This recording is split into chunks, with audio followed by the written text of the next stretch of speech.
Posiblemente la Biblia sea el libro que más se ha publicado en la historia de la humanidad en todas las lenguas. Todos tenemos una Biblia en casa, pero no sabemos bien qué hacer con ella. Y aunque sabemos que allí está la Biblia, poco conocemos de la Biblia, a la que también le llamamos las Sagradas Escrituras. Y precisamente este es el tema de este programa hoy. ¿Qué hicimos? Pues buscamos, no más, al padre Eduardo Córdoba. Es doctor en teología bíblica, es biblista y es miembro de la Pontificia Comisión Bíblica y además profesor de tiempo completo en la Universidad Pontificia de México, donde nos encontramos precisamente en la biblioteca. Bueno, precisamente en el segundo piso de 3 de la biblioteca de la Universidad Pontificia de México. Padre Eduardo Córdoba, muchas gracias. Me siento nervioso de estar con un miembro de la Pontificia Comisión Bíblica. Gracias por esta invitación y aquí estamos con todo gusto. No, pues gracias a usted por recibirnos aquí en su casa. ¿Desde cuándo es usted profesor aquí? Desde el 2005, agosto del 2005. Ajá, y antes pues era alumno, ¿no? Porque aquí hizo su doctorado. Aquí hice la investigación para el doctorado, así es. Así es. Padre, háganos un favor, con toda su sapiencia. Defínanos la Biblia. Ese libro que a veces está así para cuando se le rompe la pata a la cama, pues pónganla ahí abajo, ¿no? Sí. Sí, cómo no. Bueno, así de pronto para comenzar, la Biblia, un libro que los cristianos reconocemos como un libro inspirado por Dios, inspirado y que supone unos autores que lo escribieron, que estuvieron inspirados por Dios, y precisamente por eso les llamamos agiógrafos o escritores sagrados. Y podríamos decir que la Biblia contiene esa historia de las relaciones entre Dios y su pueblo. De hecho, la Biblia está constituida por 2 partes, lo que llamamos el Antiguo Testamento, el Nuevo Testamento. Y el Antiguo Testamento tiene sus 46 libros, el Nuevo Testamento 27. Pero volviendo a este punto, la Biblia nos habla de las relaciones de Dios con su pueblo.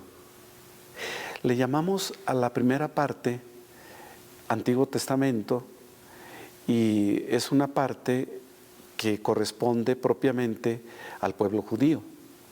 Al pueblo judío. Y para nosotros hay también un Nuevo Testamento que ya incorpora los 27 libros del Nuevo Testamento y precisamente hay un documento de la Pontificia Comisión Bíblica, me parece que de finales del siglo pasado, de los 90, que se llama El pueblo judío y sus escrituras en la Biblia cristiana. Ajá. Como para decir, el pueblo judío tiene sus escrituras, ellos dividen las escrituras en la ley, el Pentateuco, los profetas y los escritos. Y para decirlo en hebreo, ellos hablan de la Torá, Neviim, profetas, Ketubim, escritos. Y entonces en este documento se dice, la Biblia o los escritos del pueblo judío, las escrituras del pueblo judío en la Biblia cristiana, para decir, nosotros le damos continuidad a esa revelación y tenemos a partir de Cristo ya los libros del Nuevo Testamento. Y a propósito de testamento, aquí hay creo que es oportuno un comentario. Lo comentábamos hace poco en una clase. En el Antiguo Testamento, una palabra clave que le da como fundamento a toda esta historia es la palabra alianza. Ajá. Dios hizo una alianza con su pueblo. Muy bien. o sea, un acuerdo, un pacto, sobre todo en el Sinaí, Éxodo capítulo 19, el mediador Moisés, y el compromiso básico era: yo seré tu Dios, tú serás mi pueblo, vamos a estar unidos. Esta es la alianza. Esa es la alianza. Y yo te daré tierra. Voy a hacer una reforma agraria para ti, mi pueblo. Así es. Te saco de la esclavitud de Egipto, el paso del Mar Rojo, y luego hacemos una alianza. Tú te comprometes a cumplir estas normas y luego te llevo a la tierra prometida, a la tierra que prometí a Abraham, Isaac y Jacob. Eso es. Y una alianza que después va a ser recordada, va a ser renovada, en fin. Ahora, la palabra alianza, que en hebreo se dice berit, cuando se tradujo al griego, en el Antiguo Testamento, los libros del Antiguo Testamento, en una versión que le llamaron la versión de los 70, que se hizo en Egipto antes de Cristo, tradujeron la palabra berit, alianza, por diateque del griego, pero la palabra diateque puede significar o testamento o alianza. Entonces, cuando se hizo la traducción latina, se dejó en griego. Se dejó del griego, de las dos acepciones, alianza o testamento, se quedó testamento. Entonces, acabo de aprender una cosa. O sea, la Biblia entonces se refiere en la antigua alianza y la nueva alianza. Así es. Padre Eduardo, gracias. A mí también es un dato muy interesante. Yo debería venir aquí diario y platicar con usted todos los días. Sí, ¿verdad? Sí. El Antiguo Testamento y el Nuevo Testamento no nos dice mucho. Pero la antigua alianza y la nueva alianza nos dice todo. Ya. Pues esta es la alianza con el pueblo antiguo y es la alianza con toda la humanidad a partir de Cristo. Eso es. ¿Qué tal? Eso es. Mire, vamos a ver esto del canon, ¿no? Así le llaman ustedes. El canon, la lista. Sí. ¿En qué consiste esto? Mire usted. La tradición apostólica hizo discernir a la Iglesia qué escritos constituyen la lista de los libros santos. Esta lista integral es llamada Canon de las Escrituras. Comprende para el Antiguo Testamento 46 escritos y 27 para el Nuevo Testamento.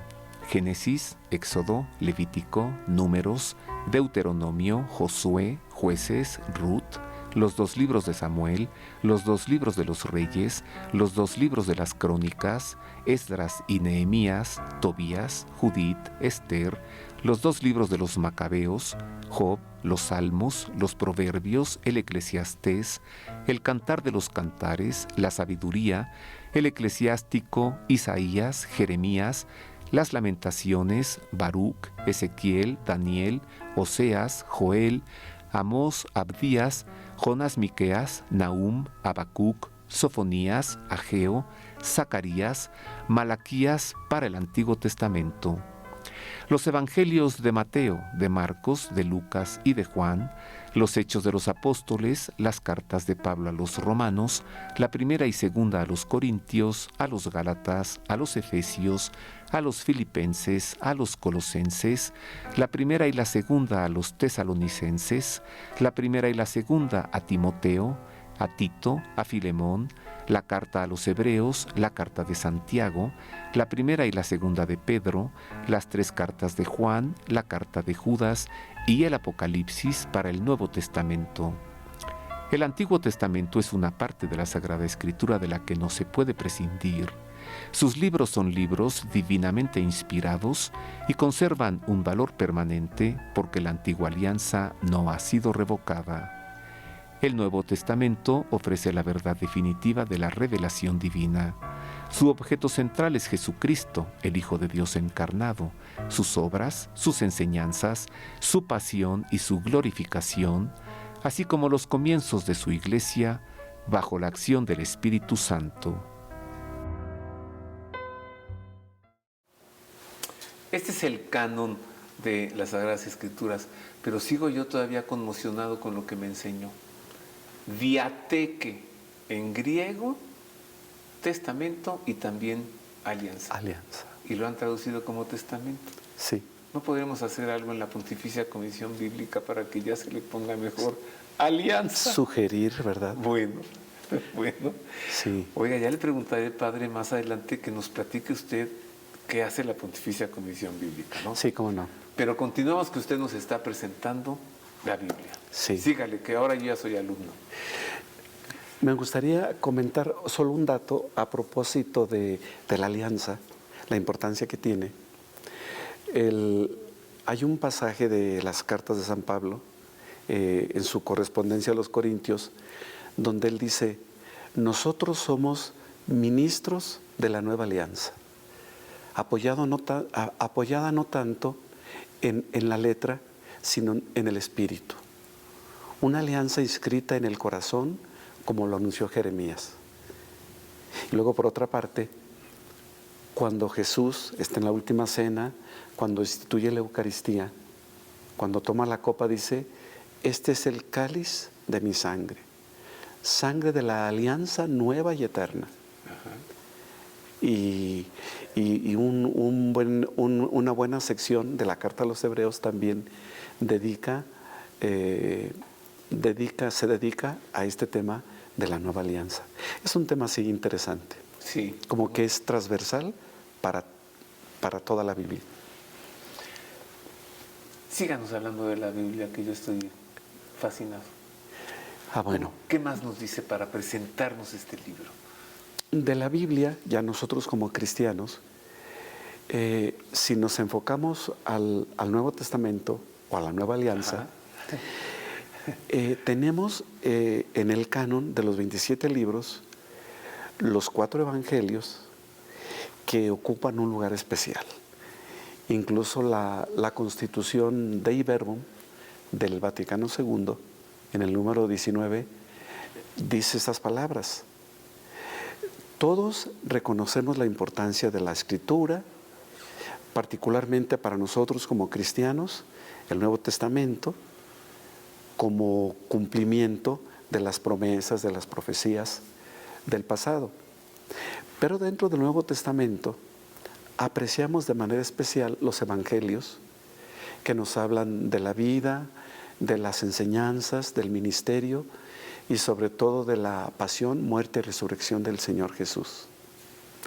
Entonces, si nos concentramos en los evangelios, reconocemos que ocupan un lugar especial por ese motivo. Y ya. ¿Y de los 4? ¿Cuál es más especial? De los 4, buena pregunta. ¿Who? De los 4. Juan. ¿Sí o no? Bueno, los 4. Yo diría, ya que mencionó el Evangelio de Juan, yo haría este comentario. A través de la historia de la Iglesia, el que ha sido durante siglos muy apreciado de manera especial fue el de San Mateo. Por una razón. Vieron, por una parte, el Evangelio de Mateo como el más estructurado, 5 discursos, relatos primero de la infancia, todo muy bien estructurado. Relatos de la infancia, 5 discursos, combinados con relatos de milagros y el ministerio de Jesús. Y al final, como los 4 evangelios, la pasión, la muerte, la resurrección. Pero también, aparte de estar muy estructurado y extenso, 28 capítulos, también hubo un obispo, Papías, de la ciudad de Hierápolis, que dijo, Mateo escribió su evangelio, incluso decía, lo escribió primero en hebreo y luego lo puso en griego, y después les vinieron los demás evangelios. Bueno, era una opinión. Porque ahora está claro. Vamos a pelearnos con Papías. Sí, que es me parece del siglo II. El primero es Marcos. El primero es Marcos. Entonces, primero Marcos, luego Mateo y Lucas. se apoyaron en San Marcos incluso para la parte narrativa, y para la parte de enseñanzas de Jesús se apoyaron en la fuente Q. Ajá. ¿Qué es la fuente Q? QL. QL, exactamente. Es una fuente que se supone que existió, que ya no la tenemos. No Ok. tenemos una copia así concreta, Ajá. pero si entresacamos las enseñanzas de Jesús que están en San Lucas y San Mateo y que no están en San Marcos, se puede reconstruir La fuente. la fuente Q. Ah. Entonces, ¿San Marcos bebe de la fuente Q o no? No, no No. la conocería. Ah, Mateo y Lucas. Mateo solo y ellos Lucas. dos. Pero entonces, ¿qué es lo que ellos toman de Marcos? ¿Su idea de escribir o qué? Sobre todo la vida de Jesús, los milagros, la parte narrativa. Que Marcos toma de Pedro, ¿o no? Se dice, también dice la tradición que Marcos recogió la tradición de Pedro en Roma, eso sí. Ajá. Y ahí sería escrito su redacción final, el Evangelio de Marcos.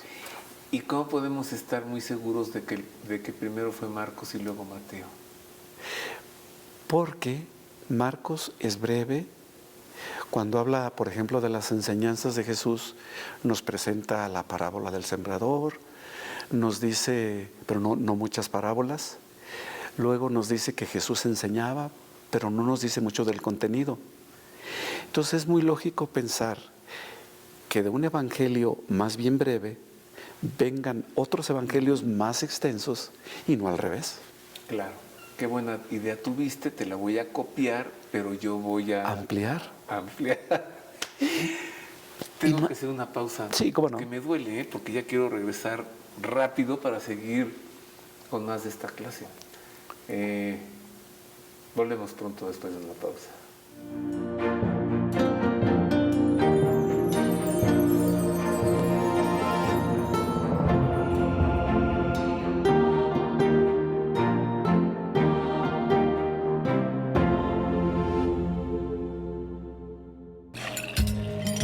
¿Sabes cómo se prepara un domingo en familia?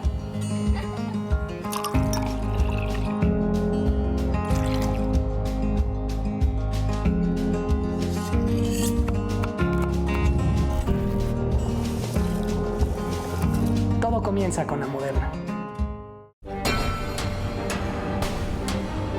Universidad Pontificia de México, fundada en 1553, es la Universidad del Papa y de los Obispos de México. Licenciaturas en Teología, Filosofía, Derecho Canónico, Derecho Civil y Ciencias Religiosas. También maestrías y doctorados. Además, diversos diplomados y cursos en espiritualidad y humanismo. Informes en www.pontificia.edu.mx o al 55 55 73 0600.